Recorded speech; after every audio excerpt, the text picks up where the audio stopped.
Chip, I need you to reset the camera, please. Again, Sorry. Oh, the camera. okay, sorry. Thanks about the door. You have an IT guy that can do that? Not tall enough. He's not tall enough. Wait for that to reset.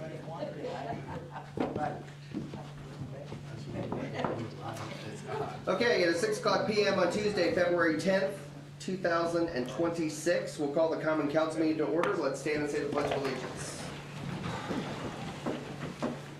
I pledge allegiance to the flag of the United States of America and to the republic for which it stands, one nation, under God, indivisible, with liberty and justice for all.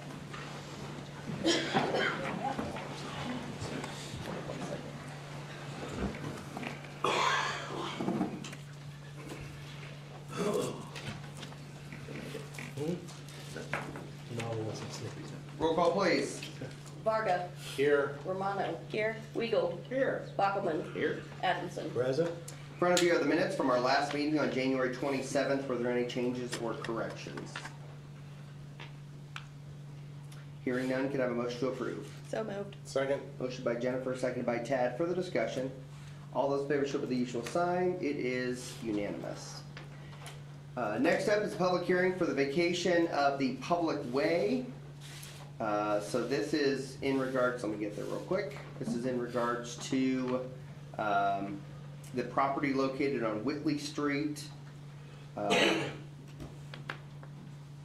So there is an ordinance that's in front of you as well, but we have the public hearing first. But before that, Mr. Trier, would you like to come up and just describe to the council what you're asking for, what you plan to do? Okay. Do I need to say my name Introduce and all your that? name, yeah, Okay. name and address, please. Scott Trier, 4455 North Airport Road, Columbia City, representing Trier Properties. We bought a piece of land and with the purpose of developing it, looking at possibly putting a duplex on it or something of that nature. And the alleyway that goes through there would be property that you would use Correct. with the building? It would give us more flexibility on where to put a duplex or multiple duplexes. Gotcha. Okay. Any questions? Okay, thank you, sir. We will pause the city council meeting and open the floor for public hearing regarding the Trier property petition. Does anybody have an interest in speaking on that topic? Hearing no one, we will conclude the public hearing and reopen the city council meeting here. So can I have a motion to read ordinance number 2026-6 by title only? So moved. Second. Motion by Tad, second by Jennifer. Further discussion? All those in favor show by the usual sign. It is unanimous. Please read ordinance 2026-6 by title only. Ordinance number 2026-6, vacation of public way. So again, this is the ordinance that vacates that alleyway for the property. Any questions, comments, concerns regarding the ordinance? No, for public knowledge, Sure. we did discuss this earlier. Mhm. So we have all examined this area and thought it was an okay thing for him to proceed with his. It's an alley that goes nowhere. Yeah, It's an alley that goes nowhere. exactly. So we have looked at it prior to this meeting, we just don't say yes to it, we have had a conversation about it. Any other comments, questions, concerns? I'm just excited to see that little section of the city get cleaned up, so I'd like to thank you for taking that on, Mr. Trier. It's a nice idea to see it used in some sort of productive way. Great. That's the plan. Okay. Do I have a motion to approve ordinance 2026-6 on first reading? So moved. Second. Motion by Brent, second by Tad. Further discussion? All those in favor show by the usual sign. It is unanimous. We'll move that to second reading at the next meeting. Okay? Great. And I don't think you have to be here for that if you don't want to. So thank you so much. Thank you. Okay, next up is the public hearing for the municipal rate changes. Because we have 4 rate changes that are going on, We're gonna, if the council is okay with it, we'll do a public hearing for all four. So we'll open the public hearing and then I'll talk, and I'll, give an opportunity for each of those four utilities rather than opening, closing. That makes sense? Okay, so we will pause the common council meeting and we will open the public hearing on the utility rate changes. So the first one will be for the electric utility. Is there any public comment on the electric utility? Just keep it turned on. Okay. Then next up is the water utility. Is there any public comment regarding the water utility? What's the increase amounts? Yeah. So at the last council meeting, we discussed that. Let me get that for you real quick here, Mike. For water, the current water bill goes from $34.51 to $36.57, so it's $2.06 for 2026, and then goes up to $39.04 in 27 and $41.66 in 2028. So in total, over those 3 years, it'll go up $7 and what's that? 15 cents.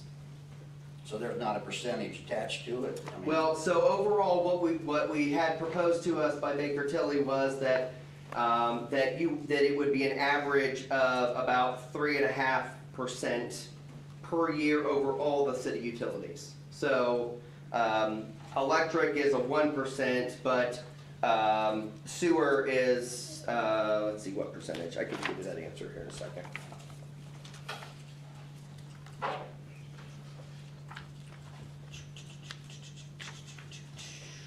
Trying to find the page. So for water, it's again for the $2 and $6, that's considered a 6%, and then 6.75 and 6.75 for that total of $7 and change for water. 14 cents. Yeah,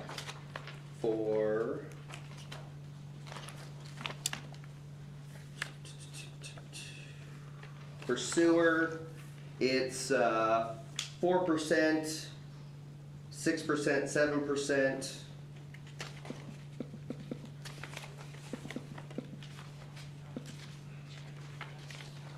For stormwater, again, keep in mind, because this number is going to sound high, we're going from $10 to $13. That ends up being a 35% increase. It's $3, but because the rate's being what it is, it's 35 and then 11 and 0. So it goes from $10 to 13. So $10.06 to $13.58, then to $15.07, and that's where it stays. So it doesn't increase in 2028. So overall,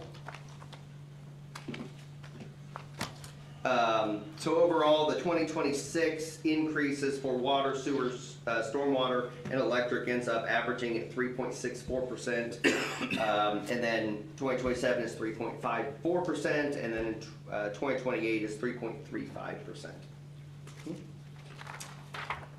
Any other comments on water? Would you want to I talk? got some more, but I don't know when you want to hear them. Well, now's the public hearing, so if you want to come and talk, Mike, you'll have to come up to the microphone and give your name and address, please. Name and address, please. My name's Mike Deere, I live at 440 Deer Path, out in Brennan's Addition. I guess I just want to know what's being done about the brown water coming all the time. Sure. I'll let Mike Show to answer that question. We had a problem, we redone the filters and got a new media. And when the media, we were told we had to keep a chlorine level in the filters. And the level they said turned out to not be high enough. So that's what created the problems. It was seeding the filters. We didn't get the filters seeded right. So are you having brown water at your house, Mike? Yeah, I had it this morning. Okay. Yeah. You want to call? What good's it gonna do? Everybody else has been complaining all summer. So what's he gonna do? Nobody tells us, they don't call in, they put it on Facebook, they don't call Yeah, in and but your tell us guys so are we can answering come out on and flush it. Facebook. We'll flush the hydrant. Your guys are at, what? Can I add? No, if you call it, I do if get you- brown water that. if you go call from, into like, the hot to utility cold, office- It will be brown for. Yeah, a few I seconds, understand then all get that. out. call into the utility office, Now they'll that put a you work order adjust in, the they'll go chlorine out and level check. And the filters, will eventually run its course. Flushing We hydrants gotta gonna wait till stir the system worse. Okay, wait, we have to make freezing. conversations. Hold on, I'm sorry.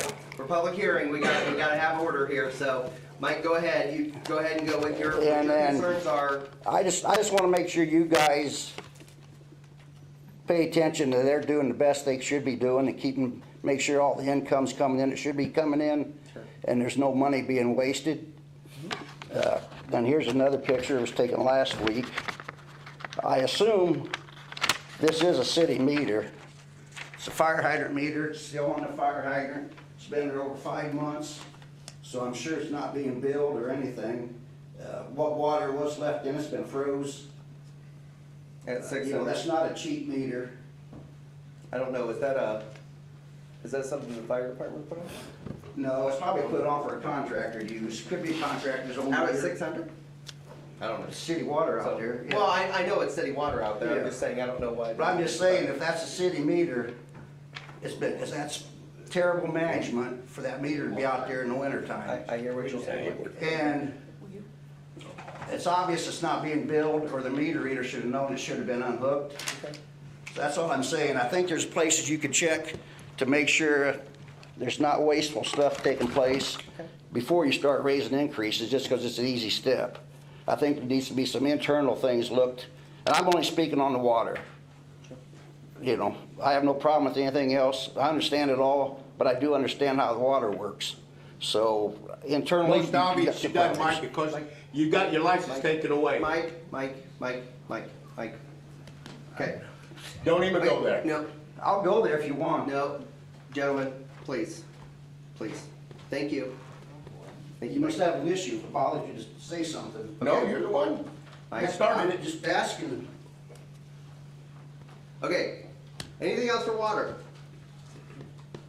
Okay, sewer. Is there anybody that'd like to speak on sewer? Okay, and then I think stormwater's last. I think that's the last one, right? Yeah. That's the one I haven't done yet? Yep. Okay, stormwater. Anybody want to speak on stormwater? Okay, then I'm sorry. Did you get your question answered? Yeah. Okay. Sorry, new here, didn't know. No. No, I do have to answer that. We have to wait till the weather breaks, we don't have the cold weather, then we're gonna get out and flush the town completely, and then it should take care of the problem, okay? Okay, so we'll close the public hearing unless you have anything else you want to say. Okay, so we'll close the public hearing on the rate increases, and we'll reopen the city council meeting here. So with that, we have the ordinances in front of us. Do I have a motion to read ordinance 2026-2 by title only? So moved. Second. Motion by Jennifer, second by Tad. Further discussion? All those in favor show by the usual sign. It is unanimous. Please read ordinance 2026-2 by title only. Ordinance number 2026-2, City of Columbia City, Indiana, an ordinance amending the rates and charges for the City of Columbia City municipal stormwater utility.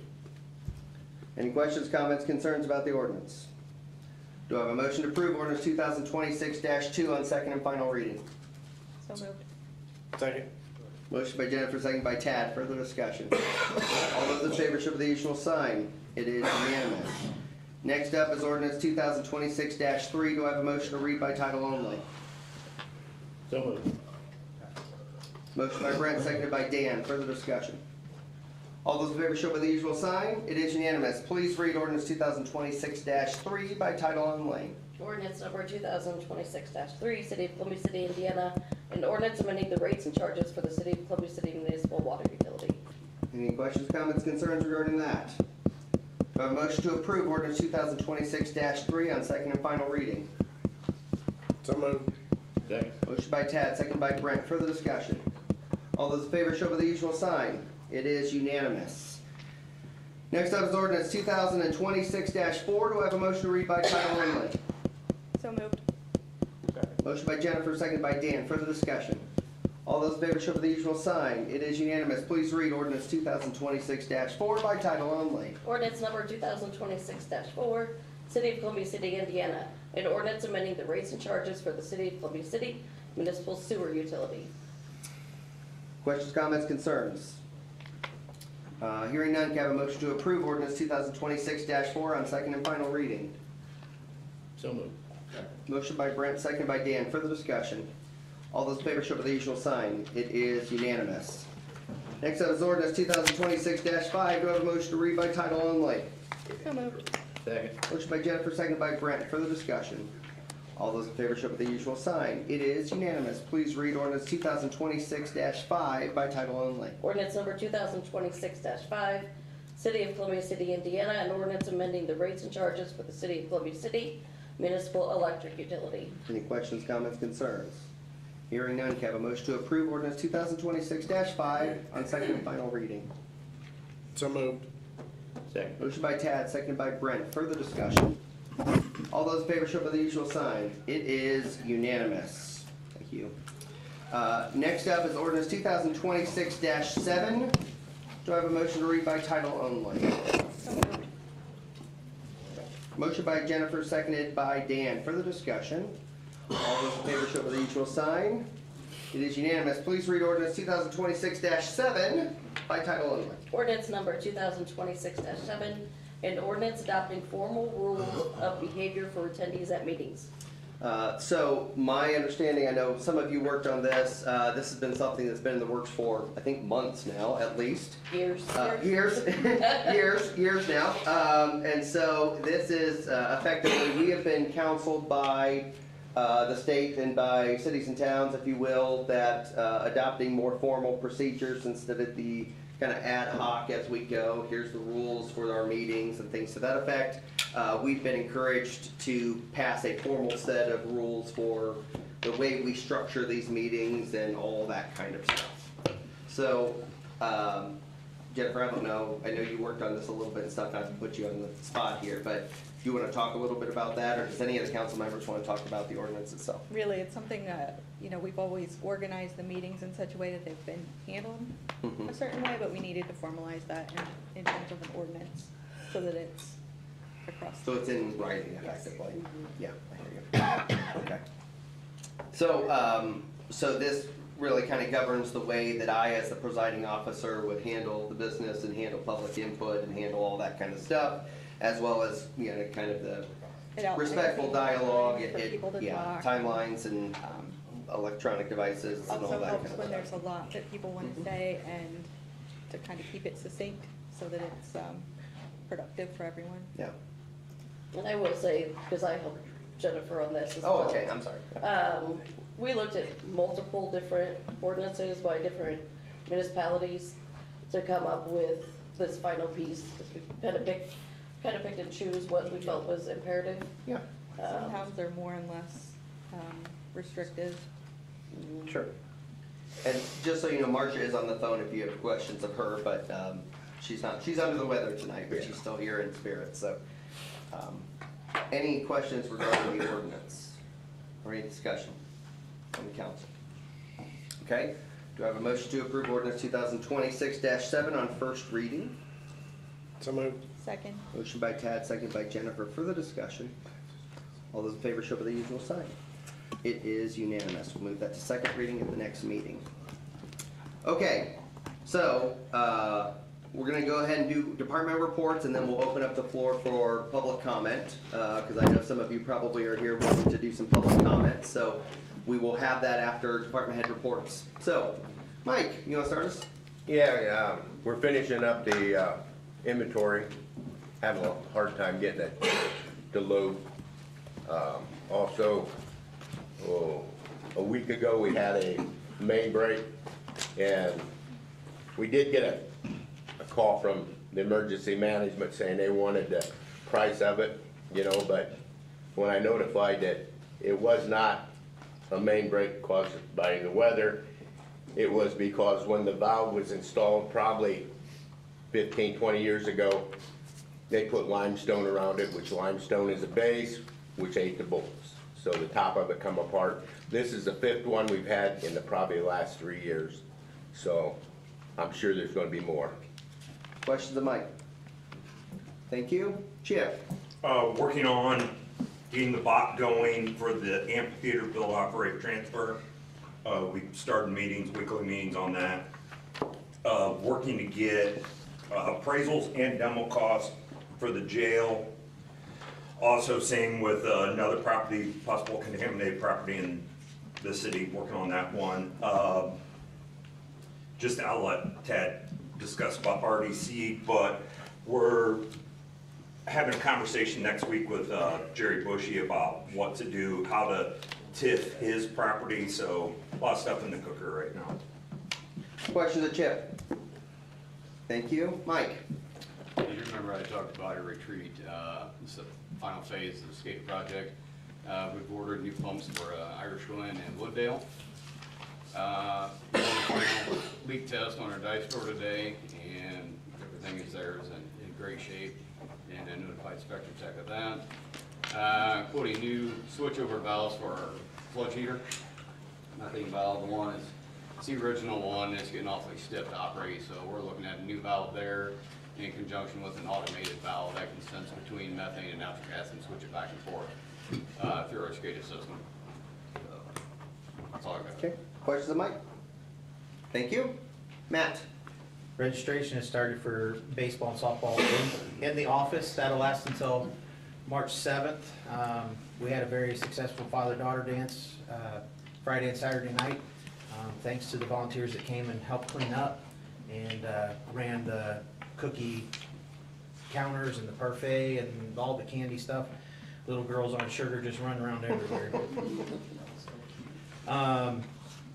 I received some more estimates on the dog park. I'll be taking those to park board meeting in a couple weeks. We got Cashew here going to CPO school, which is certified pool operator, so that he's able to help out Tom with the pool this next summer. And other than that, we're just getting things ordered and ready for spring. Questions of Matt? Thank you. Terry? Installed a new copier at Eagle Park office, got that set up for the users there, and built a couple machines for the pool. They're doing some restructuring out there in some offices. And met with SOS at the jail today, and we should have the door controllers and cameras on our system by the end of the week. Questions of Terry? Thank you. Gary? Officer Jansen, Officer Bedwell, switched FTO, or field training officers, and also switched shifts, and they're progressing very well in that. Officers Garmin, Blocker, and Didion are in their 6th week at the Indiana Law Enforcement Academy, and doing very well there. Kudos to Officer Blocker. She was elected as a squad leader at the academy, and it's been quite some time since we've had a squad leader from Ponca City represent us down there, so kudos to her. Very proud of her and her efforts. This makes my heart kind of happy. All the tornado sirens are working, so good job there. It's been a long time coming. So on Facebook the other day, stirred up a little bit. Everybody's wondering why the sirens are going off at 11 o'clock. They were doing the maintenance and testing them to make sure they were working. So had several dispatchers go to critical incident crisis communication last week. Received feedback from that. Had a little bit mixed reviews, and sometimes you get that with trainings. Next week we're doing firearms training with the officers out at the state police range, and so other than that, day-to-day operations. Questions of Gary? Thank you. Sean? So the guys continued, for those that weren't here when we started this, I started this report 3 years ago. We have all of our polls tested about every 5 years. In the last 2 years, we've done the entire inventory of our polls. We have 288 that were rejected, which means they just need changed out or repaired. So we've been working on that for nearly a year now, but we're down, I think we're down under 80 polls probably left to do, but the guys are doing a great job. It's great training for our younger linemen, hands-on.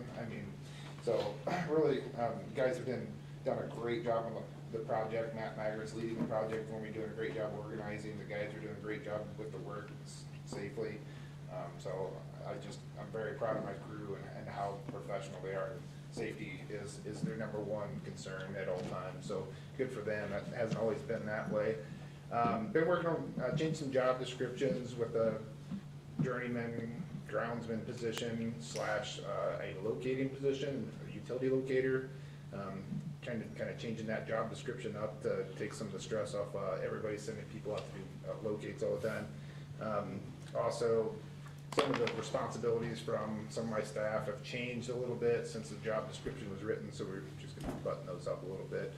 Scheduled our north substation testing for April 6th. It was approved about a month ago, so we'll be getting that tested.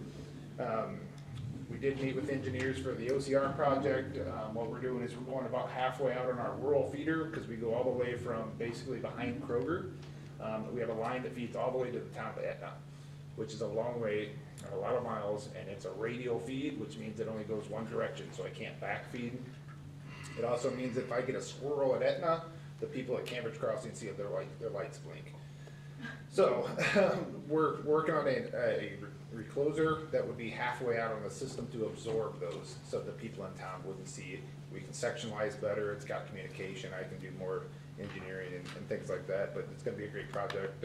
So hopefully get that ordered. Lead time on those is between 36 and 86 weeks. So depending on which company I go with. And I did wanna say just on the rate study, you know, we're talking about the electric only doing a 1% over the next 3 years. I did want to reference the IMPA where we buy our power. You know, they had a rate increase that the customer will obviously see.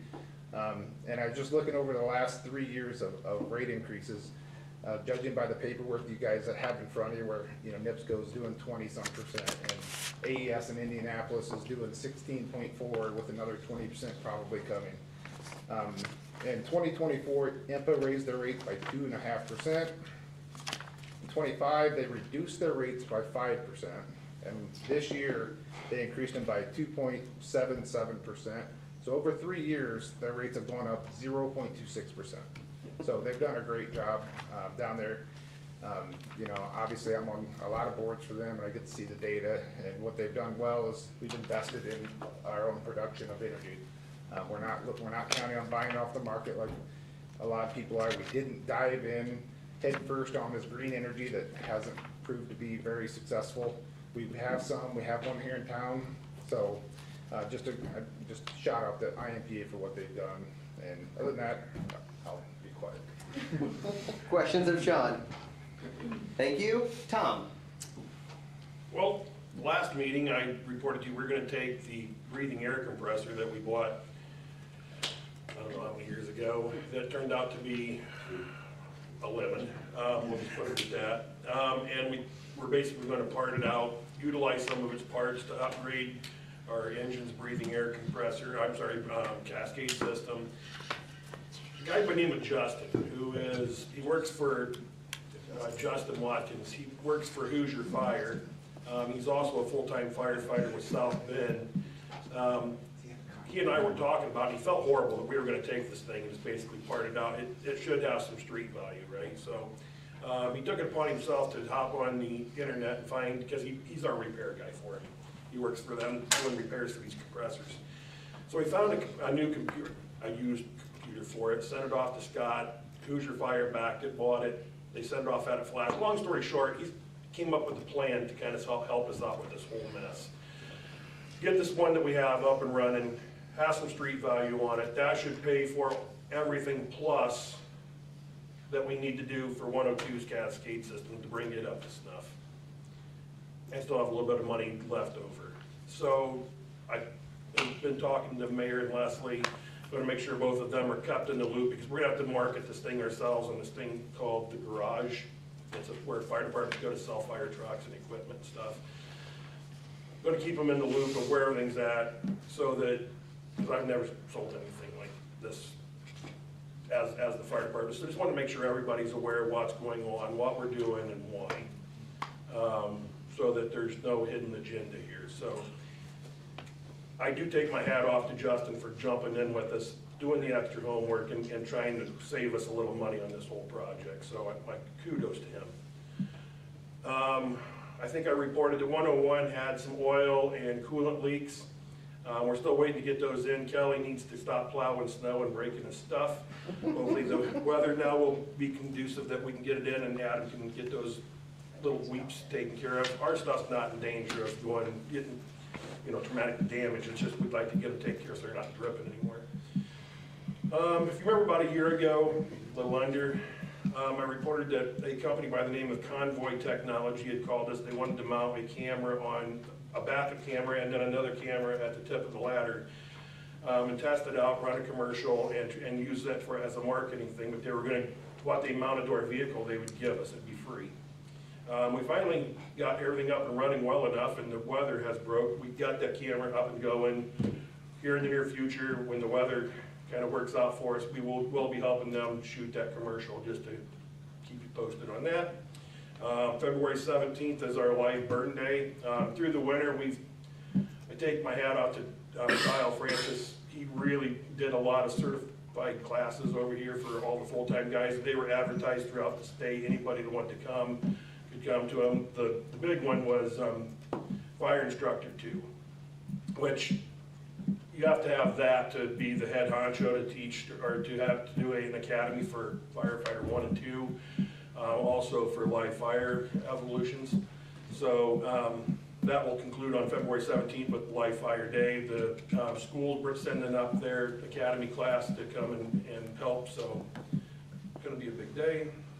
And I think that's about it. Questions of Tom? Very thorough report. Thanks for that, Tom.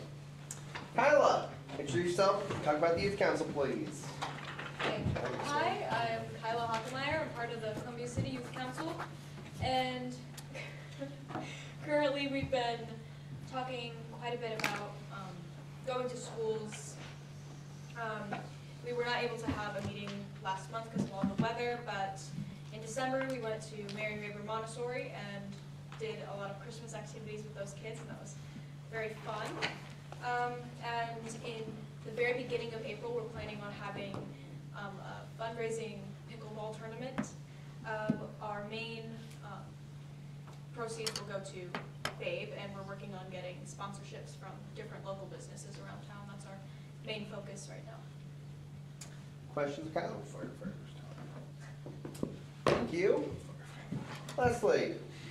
I am joining Mayor tomorrow at the State House to meet with Representative Judy and the Department of Revenue on the food and beverage tax. So hopefully we can make some changes and get that fixed for other municipalities that put it in place. Less headaches for us too. That's it. Anything else? Marcia, you have anything?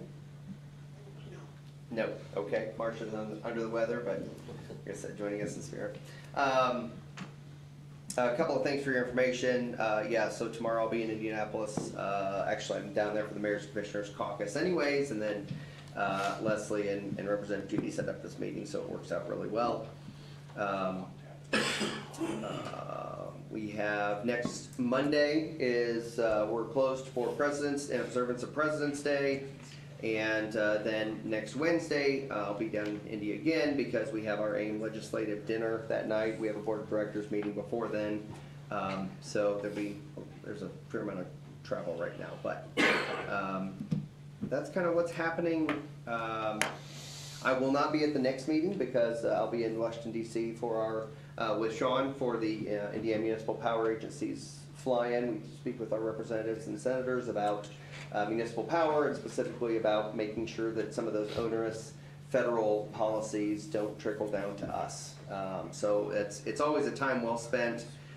We do get a fair amount of work done out there, which is a good thing.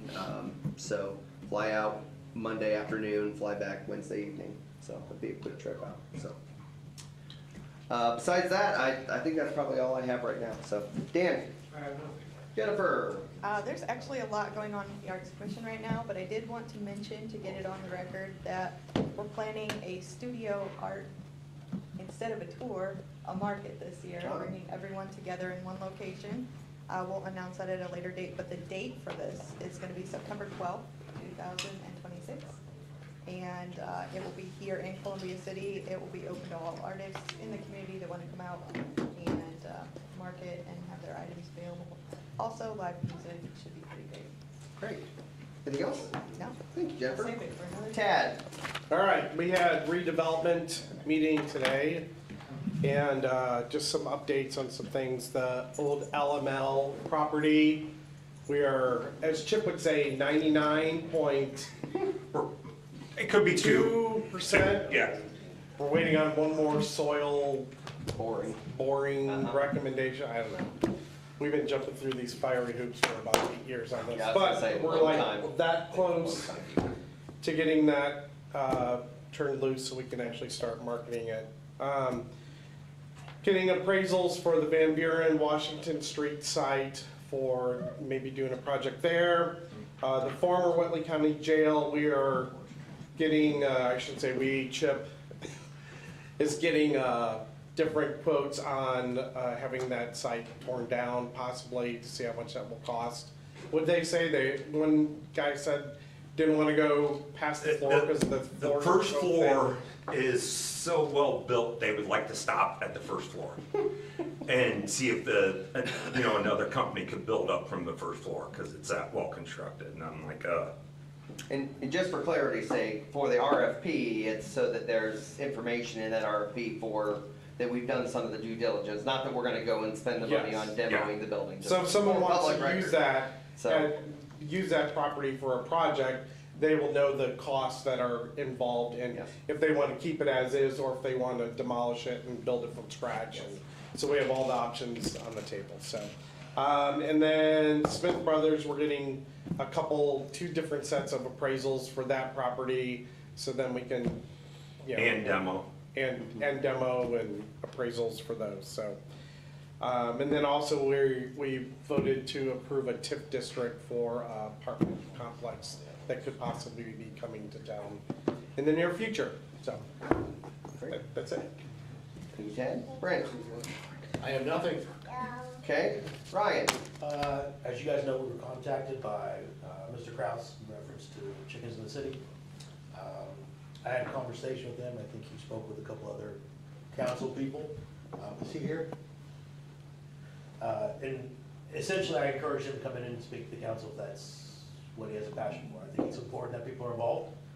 And you can move the needle by being involved instead of just sitting behind the scenes. Sure. So I can't have them where I live one way or another, so they're not going to my backyard. I did do some checking. I know there were some concerns. Homeowner associations supersede ordinance. So if the ordinance says you can have something and a homeowner association says you can't, you can't. If the ordinance says you cannot have something, a homeowner association cannot change that and make it broader, if you will. And then I also did some checking with, I know one of the concerns was, the police are gonna be chasing chickens all the time, and that's factually inaccurate. At least from the cities that I've checked with. I've checked with 2 cities, substantially larger than ours, who've had chickens, part of which I worked on for the last 6 years when I had chickens. And Jasper being one of them, Terre Haute being the other. When I spoke to the Jasper Police Department, they told me they've never taken a call involving chickens. Now, whether that's true or not, I don't know. Maybe not. They're not the ones that get dispatched to it. But then I had Terre Haute run a log, and they've had 10 in the last 7 years. So again, it's not so much that I care about the ordinance, so to speak. I just want people, if they believe in something, to come in, speak their mind, and get involved. So I think that's important, and too many people don't do it nowadays. So I applaud you and everybody else for showing up. I don't care what side of the fence you're on. I applaud you for showing up and making your voice heard, so thank you for that. Appreciate you. Thanks, Frank. Okay, we will open it up for public comment.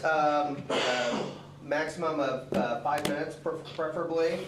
You need to give your name and address, home address on there before you start speaking. And just as a record, it is a public comment, not necessarily a question and answer time. You can ask questions.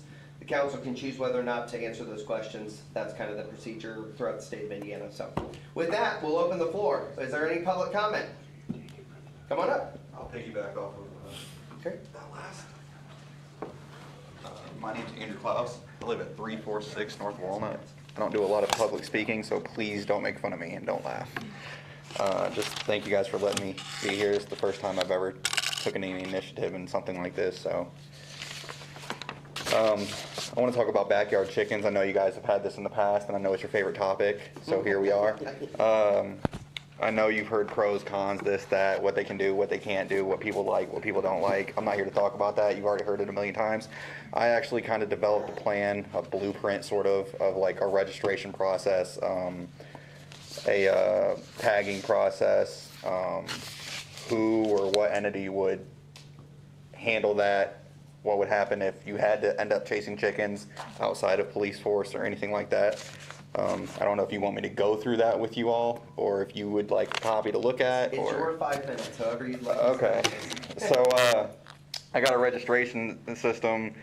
You know, you would give the name of yourself, the owner, address, contact information. There would obviously have to be a limit. I know, like he said, he's checked cities, I check cities. It's usually in the 4 to 6 range, some as high as 8, but it's usually never more than that. You would give the intended use for the chickens, and then you would have a signed compliance agreement document with the city stating what it's for, what you're doing, how many you have. You could submit the application online or in person. The city, you guys would obviously have to, you know, review zoning and ordinance compliance. With that, I feel like there obviously has to be regulations, fencing, fenced in coops, runs, things like that. Chickens can't go free roam, so like he said, we can eliminate them getting out if that were to happen. They'd be tagged with either a band, or if they want to go the extra mile, you can chip them. I mean, that's up to them. The tag number, owner registration number, breed, hatch year if that's possible, health notes if applicable, anything like that would get entered into like an Excel spreadsheet of sorts into the system. The city would maintain a database containing the registered households, the number of chickens, tag numbers linked to the chicken and owner. There'd be inspections, a history of the inspections, violations, warning that went along with owner. The oversight, who would oversee it, could be public health department, code enforcement, animal control. There could be a role designated as a poultry program coordinator. They would process the registrations, issue tags, maintain the database, coordinate inspections, respond to complaints, ensure ordinance compliance. There would be an initial inspection upon registration, complaint-based, annual compliance checks to make sure that everything is up to code. You're not just throwing them in your backyard and putting a tarp over them and calling it good. Steps like for enforcement upon like complaints could be like, you know, an initial warning, fees incurring 2 to 3 times, and after that revoke the chickens and the license or registration of the owner. I know there's a lot of people that don't want it. There's also a lot of people that do want it. I don't feel like one vote outweighs the other. I feel like freedom is freedom, you know? If they want to have chickens, and people have to be responsible and respectable, and, you know, it's just like a dog. You got to clean up after your dog. You have to take care of your dog. It's just like a kid. If you can't have it, then you shouldn't have it. Then I have like a budget and staffing for you here. The philosophy that I wanted was self-funding, no money coming from the city. They would all be paid for through household permits, tags for the chickens, that sort of thing. I don't know if you guys seen my Facebook post, but that was a really fun thing to look at. I don't know if you guys do a lot of social media. There's a lot of people that like it, and there's a lot of people that don't like it. But I just did like an average of like 200 households at $40 a household. That's $8,000. That's just for the registration now with the tagging, and that, say there's 1,000 chickens in total, that's $4,000, $12,000 that would go into funding everything. I have multiple options for staffing and administration. Option A would be existing staff and a stipend. The duties assigned to an employee in animal control, code enforcement, or public health. This is all just a blueprint. I'm just trying to give you guys a general idea because I know that you guys have, like I said, heard all, here's this, well, what are we gonna do for it? Okay, so that's your 5 minutes. Okay. Does anybody have anything they want to say or ask? Okay. Thank you. Thanks for laying in, giving us some more detail. Yeah. Yeah. I appreciate that. I didn't plan on 5 minutes. I had a little more, but. Would it make sense to provide this outline? Yeah, I mean, if you want to provide an outline to the council, you certainly are, you're able to do Do that. you want me to send a copy to your guys' emails or? There you go. Yeah, I think that'd be great. Any other public comment? Come on up.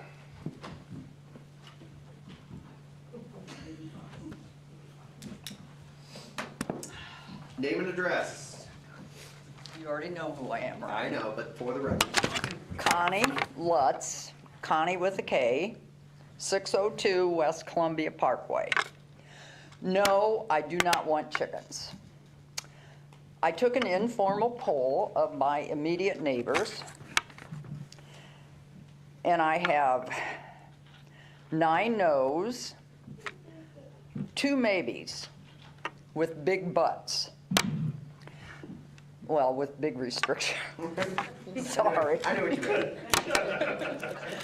Okay, I'm a little nervous, you know that.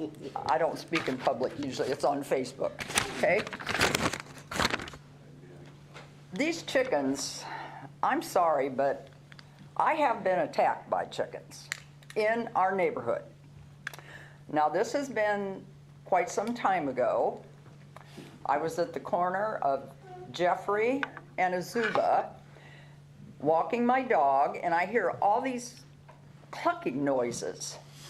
And the next thing I know, these chickens come running out at me, flopping their wings. Apparently, someone over on Holden Road had them, and they escaped. So I'm thinking if you want chickens, you move out in the country. And that's pretty much all I've got to say, except I did take a poll at the square the other Friday night, and I did talk to a realtor, and he said it could possibly reduce your property value. And I'm just wondering what's going to happen when we have all these stray chickens running around town. Who are you going to call? Gary? I bet he doesn't want his officers out there chasing chickens. It's bad enough they have to take care of the dog problem, right, Gary? The DNR? I don't know. I'll talk to my grandson and see how Levi Canuck would like to be involved in this chicken situation in town. And I know he won't like it. I just wonder about all the chicken poop. Will that be going down the sewers?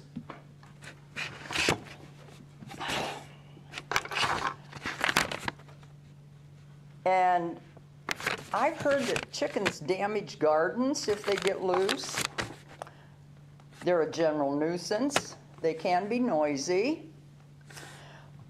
What about roosters?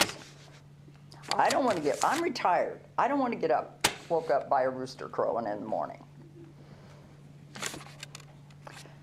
Now, I know some people on Facebook have said, oh, it would be such good for the kids, responsible. I said, go adopt a dog down at the shelter. Now, that to me is good responsibility for a child, or a cat even. Oh, let's see. I just wonder, I've had several people that do raise chickens. They're my friends, but they live in the country. And they said this winter's been really hard. They have to go out and clean the coops out. They have to haul the food in there, make sure their water doesn't freeze. I wonder how many people in town's gonna be that responsible. Frankly, I can't see it.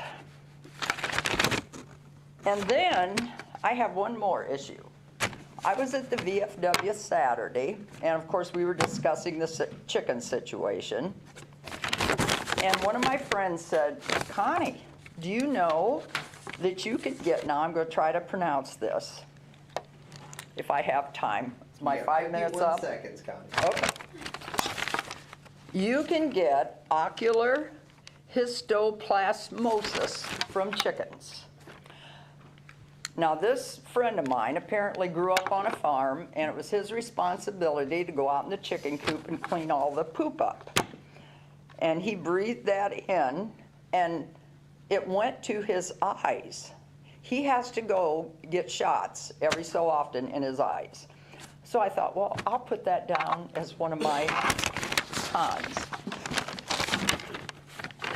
Let's see, do I have any more time? You have 13 seconds. 13 seconds!